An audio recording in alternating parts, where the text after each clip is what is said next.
Compañeras y compañeros, buenas noches. ¿Sí me escuchan? ¿Me ven? ¿No? Un gusto saludarlo, licenciado, fuerte y claro. Así es. Miren, pues, es que me están preguntando aquí los compañeros la relación de los agravantes del artículo, de la parte primera con las condicionantes del asesinato. Yo lo voy a explicar en los repasos que tengamos. Es que así en sentido sencillo, cuando hablemos de las condicionantes del 132 del asesinato, así repito que mi aportación mía es la académica. Entonces la circunstancia es la siguiente: el asesinato dice con alevosía, la alevosía. Yo lo que les pido, por favor, lo voy a ver de una vez, así nos sintonizamos. Mire, pues, ustedes tienen su código penal ahí. ¿Me lo tienen a la mano, compañeros? Sí, licenciado. Voy a hacerles un par de chivitos, pues, una dinámica. De actuar con alevosía, así la doctrina dice, es actuar por medio de traición, atacar por la espalda. Esa es la alevosía. La alevosía puede ser moral o material. La alevosía material es cuando yo me escondo atrás de un árbol o de un poste y le disparo. En tanto que la alevosía moral es ganarme la confianza para después asesinar a las personas, o sea, como dice, dar el golpe traidor. En tanto que por precio, recompensa, promesa es el famoso sicariato. Dígame, Madeline, por favor. Madeline tenía levantada la mano, se quedó levantada ahí. Perdón, Lex, se me marcó. Disculpe, buenas noches, gusto saludarlo. Muchas gracias. Entonces, mire, compañeros, como dijo el doctor, no tienen que concurrir uno o dos, basta con que uno, cualquiera de lo que nosotros leemos por medio de ocasión, inundación. La premeditación conocida es actuar reflexivamente, o sea, tomarse el tiempo. Premeditar es mediar el espacio entre la ejecución del delito y la planificación. Así es como se entiende la premeditación conocida. Y de la misma forma, cuando se habla de ensañamiento, pues es una forma cruel de matar, pues excederse realmente en el medio empleado.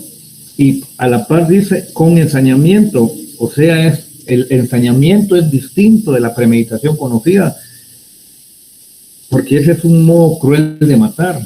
Y más abajo dice con impulso de perversidad brutal.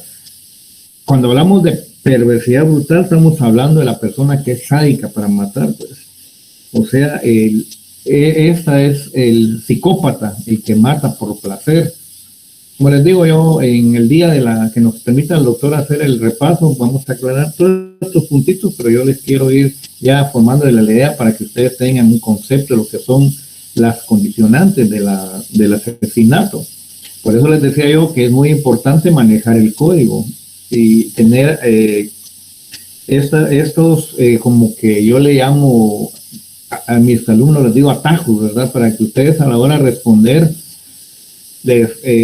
ahorita ya estamos nosotros en la parte del código penal donde estamos viendo los delitos. Entonces, nos va a servir mucho la base del curso 1, pero no es el curso 1, es base, no es lo que nos va a determinar, porque ahorita sí tenemos que tipificar los delitos. Entonces lo que tenemos que hacer, como le digo, es trabajar, marcar nuestros códigos después de las clases.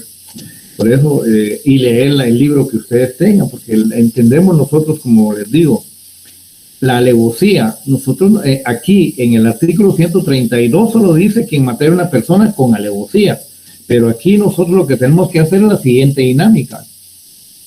En el artículo 132, si ustedes lo tienen en la mano, hagamos esta dinámica. Escríbanle a la par del artículo 132, pongan ver 27 numeral 2. ¿Están haciendo esto que les estoy diciendo, compañeros? Sí, licenciado. Licenciado. Son atajos que yo le llamo para ubicarnos, porque aquí nos está dando el concepto de alevosía, mas sin embargo aquí en el artículo 27 hay un concepto de alevosía.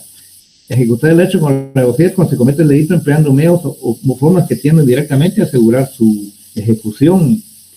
Pero lo importante es sin riesgo que proceda la defensa que pudiera ser el defendido, o sea, aprovecharse de ese estado de indefensión que tiene el ofendido, o sea, la víctima. Les pregunto a ustedes, ¿habrá alevosía matar a una persona que está durmiendo? Sí. Sí, se aprovecha que está indefenso. Ahí vamos. Y la otra pregunta es, ¿y darle muerte a una persona por la espalda de forma cobarde? ¿Qué es eso? Alevosía, ¿no? Sí, también. Entonces, por eso les digo yo, ese es el concepto que tenemos que manejar nosotros, auxiliarnos de la doctrina. La alevosía es matar con menosprecio de la víctima, o sea, no le damos tiempo de defenderse. Y como dice la doctrina, hay alevosía moral y hay alevosía material. Miren, pues, la alevosía material que estamos hablando, como les digo, ocultarse para cometer un crimen, y generalmente se ataca por la espalda de una persona cuando alguien se ha resuelto ocultar atrás de un vehículo, el famoso atentado, pues, no le da tiempo de defenderse. Entonces, en esta otra dinámica, si ustedes, el artículo 132 le dicen, ver artículo 27, y así ustedes van a ir manejando los códigos, son como atajos, y así tenemos el 132 en el numeral 4, ustedes le pueden consignar ver 27 en numeral 3. Así es como tienen que manejar sus códigos, sus leyes. Ya tenemos al doctor de Mata ahí. Doctor, ya le dimos las instrucciones a los alumnos aquí y el tiempo es suyo. Por favor, solo quiero que nos dé las buenas noches para ver el audio. Muchas gracias, licenciado Hernández. Muy buenas noches, Gracias. estimados compañeras, compañeros. Vamos a dar inicio a la sesión de clase del día de hoy en atención a la agenda que se les ha hecho llegar con relación a nuestro programa de Derecho Penal 2. Estaríamos viendo hoy lo relativo al aborto, las lesiones y un par de delitos como agresión y disparo de arma de fuego. Así es que para principiar es importante recordar, como lo dijimos el primer día que principiamos a tratar los delitos contra la vida. La legislación penal guatemalteca protege la vida desde su concepción hasta la muerte. Y precisamente hablamos y explicamos que la concepción y la protección, pues, del Estado de Guatemala hacia la vida principia desde la fusión del óvulo femenino con el esperma masculino, es decir, con la concepción. Desde ese momento principia la protección. El aborto es la figura tipo, en este tipo de situaciones donde se pone en riesgo o en peligro el producto de la concepción. Así es que también vale la pena decir que nuestro código es bastante parco en hacer definiciones. Sin embargo, si hace pues una definición o tiene una descripción conceptual de lo que es el aborto y también de lo que son las lesiones. En cuanto al aborto se refiere, decimos que el aborto no lo decimos nosotros, es lo que dice el código. El aborto es la muerte del producto de la concepción en cualquier momento de la preñez. Es la muerte del producto de la concepción en cualquier momento de la preñez. Quiere decir que la protección en este tipo de delitos está desde la concepción, de la fusión del óvulo con el esperma, hasta el nacimiento, hasta que se da el nacimiento. Y el código pues plantea una clasificación de delitos contra el aborto. Vale la pena decir que me voy a concretar en la sesión de hoy a explicarle lo más importante, que es la clasificación legal que establece el Código Penal. Nuestra legislación penal pues es muy clara, muy enfática en castigar el aborto en cualquiera de sus manifestaciones y en cualquier etapa de la preñez. Pero si ustedes ven la doctrina, cuando lean su doctrina en su bibliografía, pues ustedes advertirán que hay corrientes encontradas. Hay una corriente pues que propugna por una despenalización del aborto. Es decir, han habido movimientos bastante fuertes en Latinoamérica, aquí cerca de nuestro país, en México, Estados Unidos, Sudamérica, pues se han dado pues manifestaciones respecto a la despenalización del aborto, y algunos estados, algunos países pues lo han conseguido en hasta cierto punto o hasta cierto momento de la preñez. Es importante que ustedes lo lean. Ellos tienen y plantean sus razones, pues respetando el derecho fundamental de la madre o de la mujer. Sin embargo, les decía, nuestro código es absolutamente contrario a este tipo de legislaciones, y tiende pues a la penalización del aborto en cualquier momento de la preñez. Entonces, dado eso, pues le damos con mayor importancia la explicación que legalmente tiene nuestro código en atención a la clasificación que presenta. A partir del concepto de que el aborto es la muerte del producto de la concepción en cualquier momento de la preñez, el código habla del aborto procurado en el artículo 134. Y se refiere a que la mujer que causare su aborto o consintiere que otra persona lo cause, será sancionada con prisión de 1 a 3 años. Si lo hiciere impulsada por motivos ligados íntimamente a su estado, que le produzcan, escuchen, indudable alteración psíquica, o sea, hay una atenuación, la sanción será de 2 años, de 6 meses a 2 años de prisión, o sea, es menos. Es decir, cuando la mujer sufre una disminución en el animus el necandi, en el dolo de muerte, aquí es el animus feticida, así se dice en la doctrina, por una alteración psíquica. Pero en todo caso, se castiga el aborto procurado, en el sujeto activo es la mujer y el sujeto pasivo es esa expectativa de vida. En cualquier momento de la preñez, puede ser desde que se fusiona, que luego es un huevo, luego se llama cigote, luego se puede llamar feto, dependiendo cuál sea la fase de desarrollo, que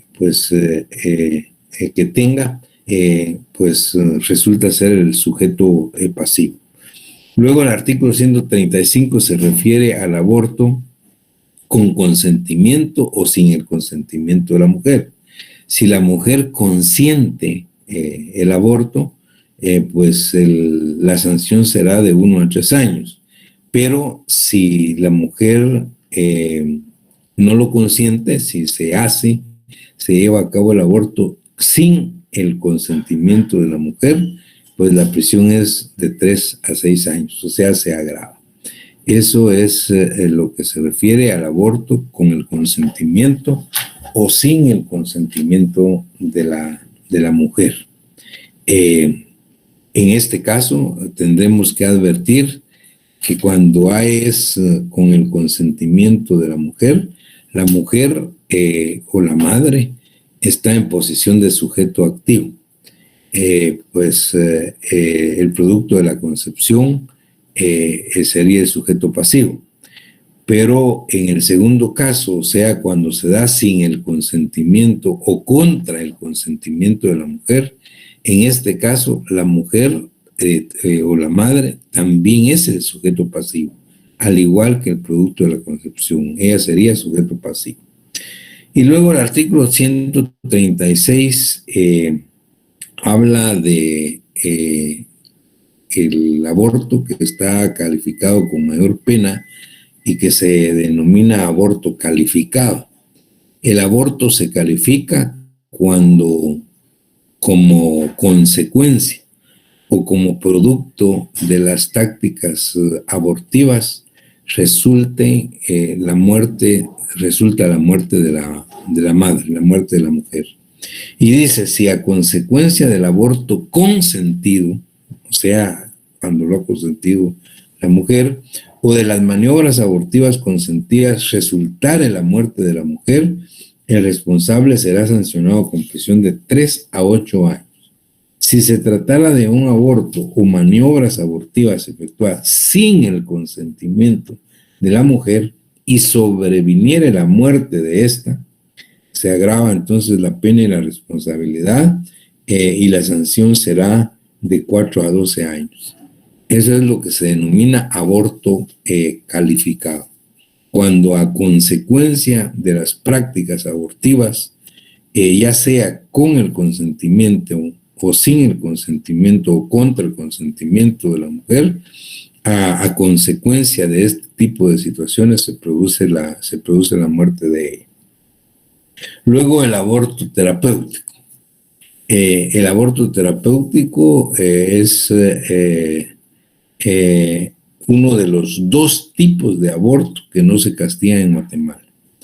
¿Cuál es el aborto terapéutico? El aborto terapéutico es el denominado el aborto médico.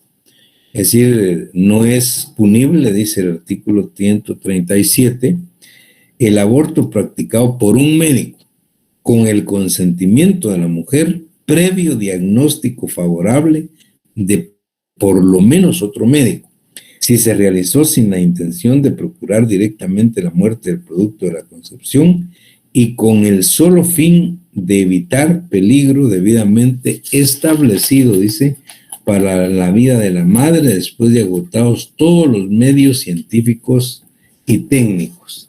Esto es el aborto terapéutico que no se castiga, no es punible.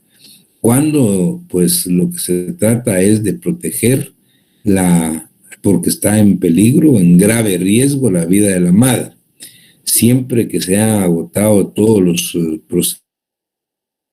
procedimientos o tratamientos médicos y exista por lo menos el dictamen de otro médico, independiente al que lo practique. Eso es lo que se denomina aborto terapéutico y no está penalizado. Luego tenemos también un tipo que se denomina aborto preterintencional. Recuérdense ustedes del homicidio preterintencional. Es decir, acá es no haber tenido la intención de causar un daño tan grave como el que se produjo, que en este caso sería el aborto, pues se llama aborto preterintencional. Dice, pero que pues el sujeto activo actúa violentamente sobre el sujeto pasivo, sabiendo que es la mujer, sabiendo que está embarazada. Y a consecuencia de esa agresión, de esa violencia que ejerce sobre ella, sabiendo que está embarazada, pues se produce el aborto, aunque no era lo que el sujeto quería. Eso es lo que se denomina aborto preterintencional. Y dice, quien por actos de violencia ocasionar el aborto, sin propósito de causarlo, pero constándole el estado de embarazo de la ofendida, será sancionado con prisión de 1 a 3 años. Si los actos de violencia consistieren en lesiones a las que correspondiera mayor sanción, se aplicará esta aumentada en 1/3 parte. Esto es entonces lo que se refiere al aborto preterintencional cuando no se tenía la intención directa de causar, pero el sujeto activo le constaba, sí le constaba la situación de embarazo de la mujer y aún así utilizar o realizar actos de violencia contra ella que finalmente le producen el aborto. Luego en el artículo 139 hay otro tipo penal que tampoco que se castiga, o sea, que no es punible. Es la tentativa, se denomina tentativa y aborto culposo propio. Dice la tentativa de la mujer para causar su propio aborto y el aborto culposo propio son impunes. O sea, no se castiga la tentativa de la mujer para causar su propio aborto y el aborto culposo propio. El aborto culposo verificado por otra persona será, dice, sancionado con prisión de 1 a 3 años siempre que de tal persona tenga conocimiento previo del embarazo. O sea, el aborto culposo verificado por otra persona sí es punible. Sí es punible. El que no es punible es el aborto culposo, pues provocado, producido por la propia mujer. Muy bien. Luego el artículo 140, y con eso finaliza lo relativo al delito de aborto. El artículo 140 se refiere a una agravación específica. Una agravación específica cuando el sujeto activo, o sea, que practica el aborto o las maniobras abortivas, sea un médico, un practicante de medicina o alguien que tenga un título sanitario. Es decir, y abusando de su profesión, abusando de su trabajo, de sus conocimientos, pues llevar a cabo pues prácticas abortivas. Ahí pues se agrava la responsabilidad penal y consecuentemente se agrava la pena. Y ese es el artículo 140. Y dice agravación específica. El médico que abusando de su profesión causara el aborto o cooperare en él será sancionado con penas señaladas en el artículo 135, sea aborto con o sin el consentimiento de la mujer, con multa de 500 a 3,000 quetzales, con inhabilitación para el ejercicio de su profesión de 2 a 5 años. Iguales sanciones se aplicarán en su caso a los practicantes o personas con título sanitario, sin perjuicio de lo relativo al concurso de delitos. Lo que ustedes pueden y lo que se puede advertir acá, pues es que obviamente las penas parecieran, bueno, y no parecieran, son bastante mínimas, pues especialmente las de multa, porque estos tipos están desde el año 73, tipos penales. Y en el año 73, pues una multa de 500 a 3,000 quetzales era bastante. Obviamente, pues en nuestro medio y a esas alturas, 500 a 3,000 quetzales, pues no es mucho. Pero pues se mantiene la multa pues como se creó, pero tiene una pena mixta. O sea, tiene pena de multa y tiene pena de prisión. Con esto, pues estamos finalizando lo relativo al delito de aborto que prescribe nuestra legislación penal. Y luego, pues, el código hace alusión a 2 figuras delictivas que fueron insertadas en esta parte, probablemente porque aparentemente pues con ella se atenta contra la vida e integridad personal. Me refiero a los delitos de agresión y disparo de arma de fuego. Estos son 2 delitos que no tienen superlativa importancia. Estos delitos de agresión y disparo de arma de fuego son delitos que carecen de sustantividad propia, porque cuando se dan y producen resultados obviamente un poco mayores, pues solo se castiga por estos, o sea, por las lesiones. Digamos, en la agresión, si se agrede a una persona, pero esa agresión produce lesiones, solo se castiga la lesión y el delito de agresión queda subsumido. Es decir, no se pena por la agresión misma. Dice el artículo 141, quien agrediere a otro, excepto en los casos de riña o pelea entre los dos, ya sea embistiéndolo con armas o lanzándole cualquier objeto capaz de causar lesión, será sancionado con multa de 10 a 200 quetzales, era lo que les decía, es risible, ¿no? De 10 a 200 quetzales. Pero si a consecuencia del acontecimiento se causara lesión, solo se será sancionado por esta, o sea, solo será sancionado por el delito de lesiones. Entonces, regularmente, pues, no se tipifica el delito de agresión. Regularmente produce lesiones ese tipo de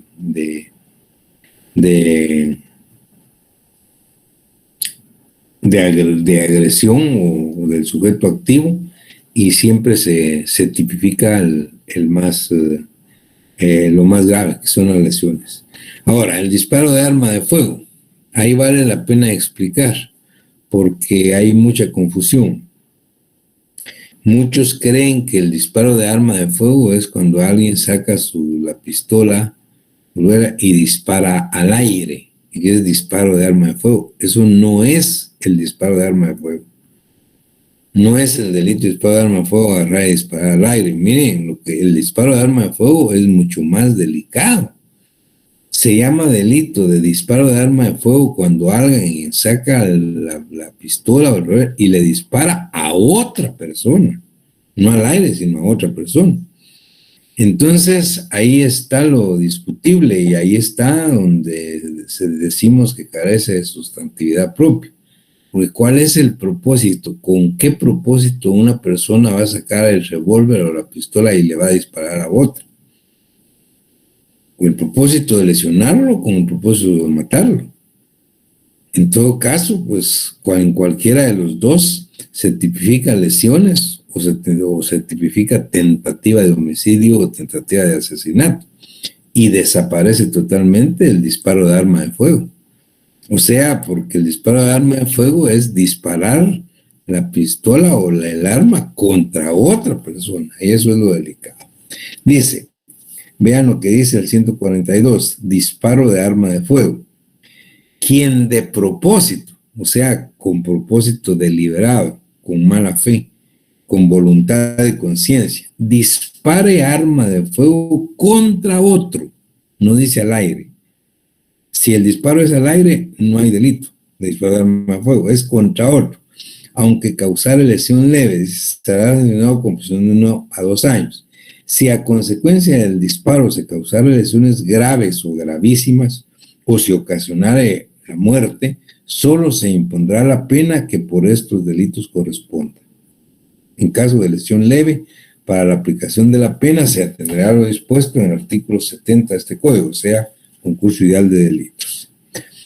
Y luego de que pues explicamos la agresión y el disparo de arma de fuego, pues el artículo 143 lo deja bien claro, dice no aplicabilidad, no se aplica.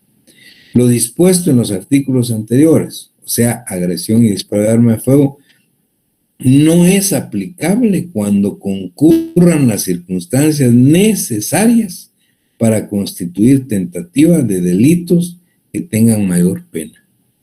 Es por eso que les explicaba que los dos tipos de delito pues carecen de sustantividad propia. Yo estoy seguro que en una nueva legislación pues ya no aparecerían como tales.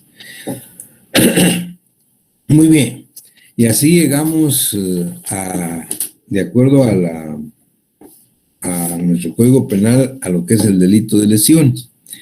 Y al igual que lo hace con el aborto, también el Código Penal de Guatemala, como muy pocas veces lo hace, pues da el concepto de lo que debe entenderse por el delito de lesión. y dice, comete el delito de lesiones quien sin intención de matar causare a otro daño en el cuerpo o en la mente. Comete el delito de lesiones quien sin la intención de matar, fíjense bien, sin la intención de matar causare a otro daño en el cuerpo o en la mente. Es decir, aquí es donde se advierte lo importante de tener claro lo que es el animus necandi del animus luedendi. En el animus necandi, pues obviamente hay un propósito pues, de dar muerte a una persona. En el animus luedendi, pues el propósito deliberado es producir lesión en la persona. Entonces, el código hace una clasificación extensa y bastante complicada a veces de lo que son las lesiones, porque como vamos a ver, pues cuando analizamos los tipos penales, pudiera haber traslape de tipificaciones. Por ejemplo, el artículo 145 se refiere a lesiones específicas y habla en estas específicas de que el sujeto activo tenga el propósito directo, deliberado, de castrar, de esterilizar, de dejar ciego o de mutilar a otra persona. En las lesiones específicas, el sujeto activo tiene el propósito deliberado, su propósito específico es castrar o esterilizar, dejar ciego o mutilar a otra persona. Se han sancionado con prisión de 5 a 12 años. Pero luego vemos las lesiones gravísimas, que se castigan con prisión de 3 a 10 años, o sea, menos pena. Dice, es lesión gravísima la que produce alguno de los siguientes resultados: enfermedad mental o corporal cierta, probablemente o incurable. Esa es la 1. 2, dice, inutilidad permanente para el trabajo. Eso depende, es muy subjetivo. 3, pérdida de un miembro principal o de uso de la palabra. Oigan el cuarto y el quinto. En el cuarto dice pérdida de un órgano o de un sentido. Muy bien, si a raíz de la lesión se pierde un ojo, los 2 ojos, ¿eso va a ser una lesión específica o va a ser una lesión gravísima? Porque miren, en el quinto todavía dice incapacidad para engendrar o concebir. Es decir, mientras que en la específica dice el propósito de castrar o esterilizar. Entonces, para hacer el análisis diferencial y que no haya traslape, habría que estudiar detenidamente el propósito deliberado, la voluntad y conciencia del sujeto activo en cada caso. Es decir, probablemente si la lesión se dio sin el propósito deliberado de la castración o de la esterilización, pero el sujeto pierde cualquiera de los miembros para engendrar o concebir, entonces estamos ante una lesión gravísima. Y solo vamos a hablar de lesión específica cuando su propósito deliberado era este. Es decir, tenemos que tener mucho cuidado porque, como ven ustedes, pudiera haber algún tipo de traslape en esas tipificaciones. En el artículo 147 habla de las lesiones graves. Dice, quien causare a otro lesión grave será sancionado con prisión de 2 a 8 años. ¿Cuáles son las lesiones graves? Son lesiones graves las que producen los siguientes resultados. Primero, debilitación permanente de la función de un órgano, de un miembro principal o de sentido. Segundo, o 2, anormalidad permanente en el uso de la palabra. 3, incapacidad para el trabajo por más de un mes. Y 4, deformación permanente del rostro. vean, también es discutible, digamos, hablar de una lesión grave por deformación permanente en el rostro. Bueno, ¿qué debemos entender por deformación permanente en el rostro? ¿Qué pasa? Pues si efectivamente lo que se trata es de una cicatriz, pero una cicatriz que es permanente en la cara de una persona. Estamos ante la deformación permanente del rostro. Regularmente la doctrina y especialmente la jurisprudencia guatemalteca dice que sí.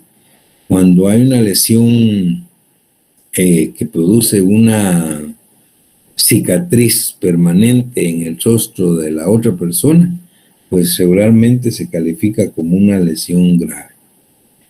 Luego el 148 habla de las lesiones leves y las sanciona obviamente con menor pena, prisión de 6 meses a 3 años. Ahora, ¿cuáles son las sanciones leves según el artículo 148?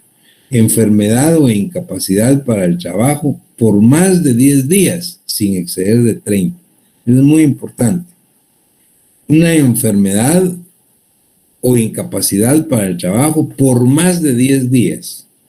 Es decir, si la lesión produce incapacidad para trabajar por más de 10 días, pero no pasa de 30, es leve, lesión leve. Si la incapacidad para trabajar pasa de 30 días, es una lesión grave. Ahora la pregunta es, ¿qué pasa si la incapacidad para trabajar es menos de 10 días, 8 días? Una lesión que deje sin poder trabajar a otra persona por 8 días. No es lesión leve ni es lesión grave. Ahí es una falta. Es una falta contra las personas, es decir, no es delito. Siendo una falta, pues se castiga con una pena de arresto, que se convierte en multa. Eso pues lo vamos a ver mucho más adelante, en Derecho Penal 3, se ven las faltas, es lo último que tenemos en el código. Entonces, que queda clara para nosotros en cuanto a lesiones. Si la lesión es de 1 a 10 días, es falta, no hay lesión, es una falta contra las personas. Si la lesión es de 10 días a 30, es una lesión leve. Ahora, si la lesión es de 30 días en adelante, es una lesión grave. Muy bien. Y luego habla de las lesiones en riña. Recuérdense cuando hablamos nosotros del homicidio en riña tumultuaria. Es decir, la estructura del tipo es el mismo. En primer lugar, la lesión en riña se tiene que advertir que sean más de 2 personas las que riñen confusa y tumultuariamente. En el homicidio hablábamos de más de 2 personas. Si son solo 2 personas las que están riñendo, ahí no hay riña tumultuaria.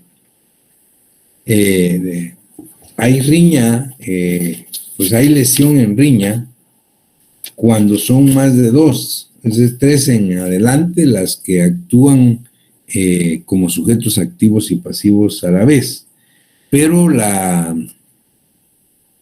lo importante acá es que no se puede identificar, quién o quiénes de los que participaron en la riña ocasionaron las lesiones a la persona o a las personas lesionadas. Al no poderlas identificar, la pena se impone a todos por igual.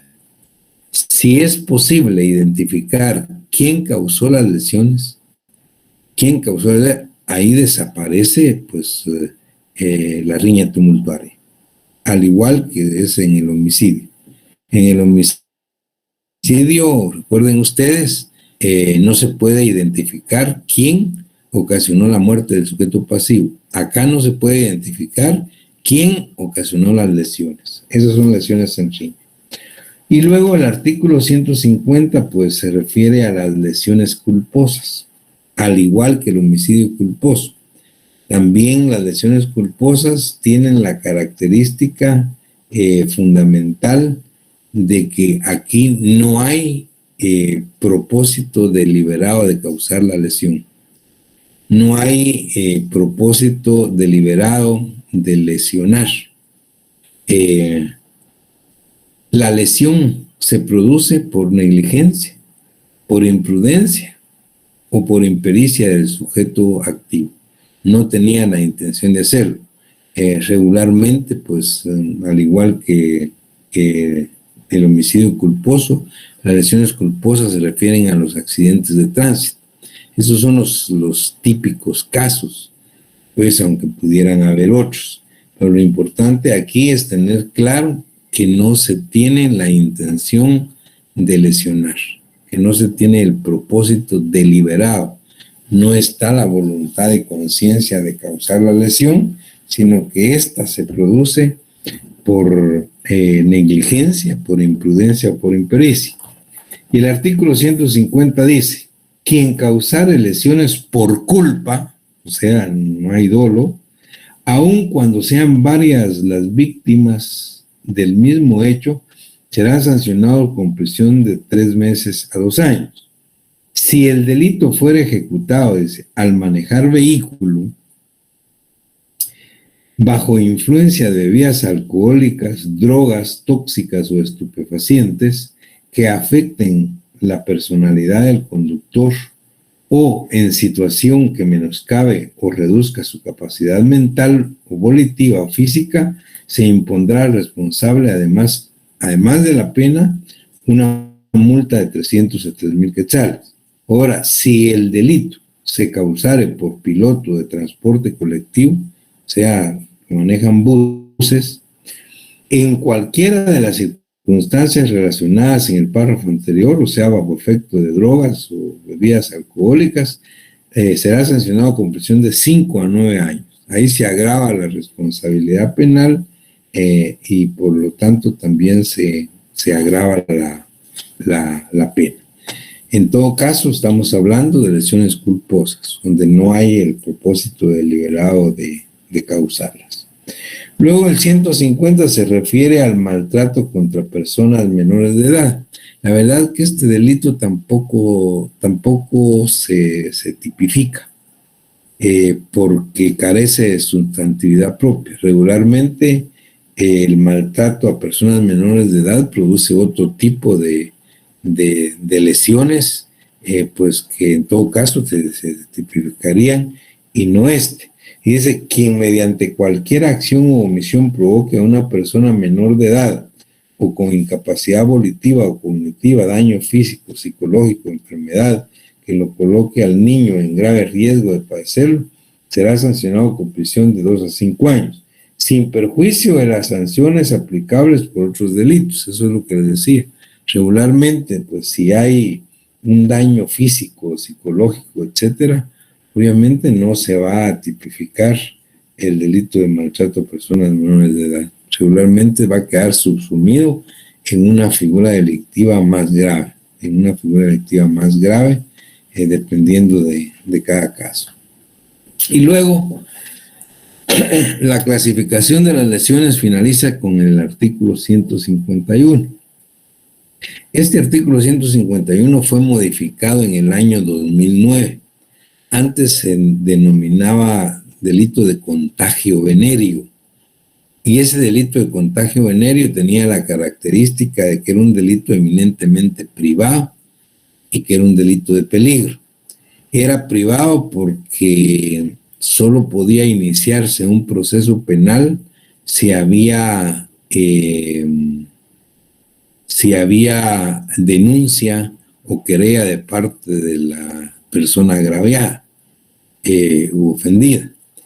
Y luego, pues, era un delito de peligro porque no se necesitaba que se diera el contagio venéreo. Bastaba con que el sujeto activo supiera que tenía una enfermedad venérea y expusiera el contacto al pasivo.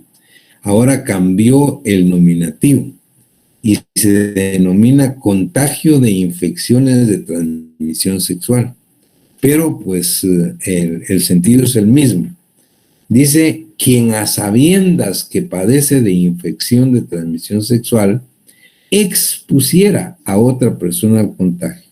Será sancionado con prisión de 2 a 4 años. Si la víctima fuera persona menor de edad o persona con incapacidad volitiva o cognitiva, la pena se aumentará en 2/3 partes. Pero vean qué importante.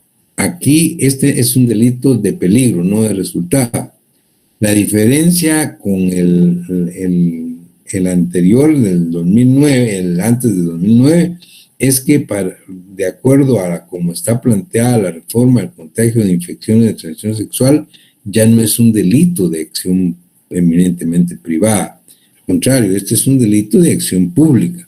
Es decir, puede perseguirlo de oficio el Ministerio Público, sin que exista pues una denuncia de parte de la persona ofendida.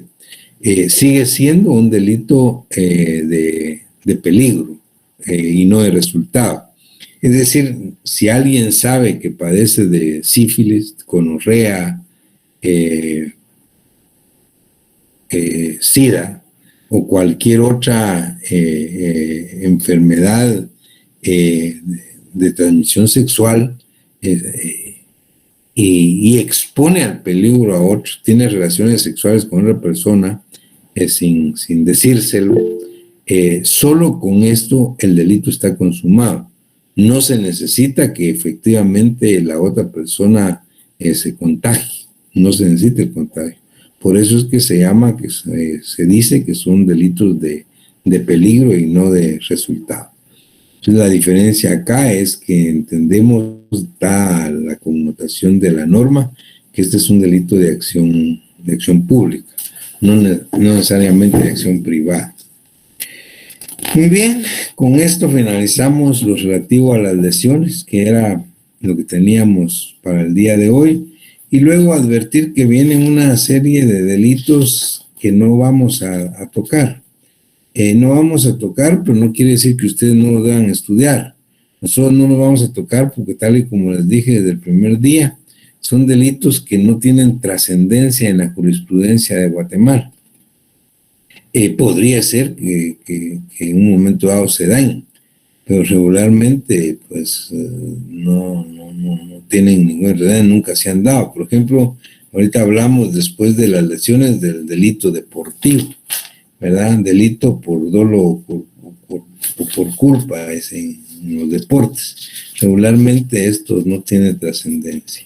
Sí tiene la exposición de personas a peligro, tal vez el abandono de niños, y tal vez un poco delitos contra la seguridad de tránsito. Como creo que vamos bien pues en tiempo, en la próxima clase podemos hablar un poco de delitos de la exposición de personas a peligro y delitos contra seguridad de tránsito, y llegar inmediatamente pues a un grupo de delitos que sí son muy importantes por la trascendencia que tienen, que son los delitos contra el honor, en la calumnia, injuria y difamación, que son delitos eminentemente privados, y eso los vamos a explicar muy detalladamente. Así es que con esto finalizamos la sesión de clase del día de hoy. Muchísimas gracias por su atención. Pasen feliz noche.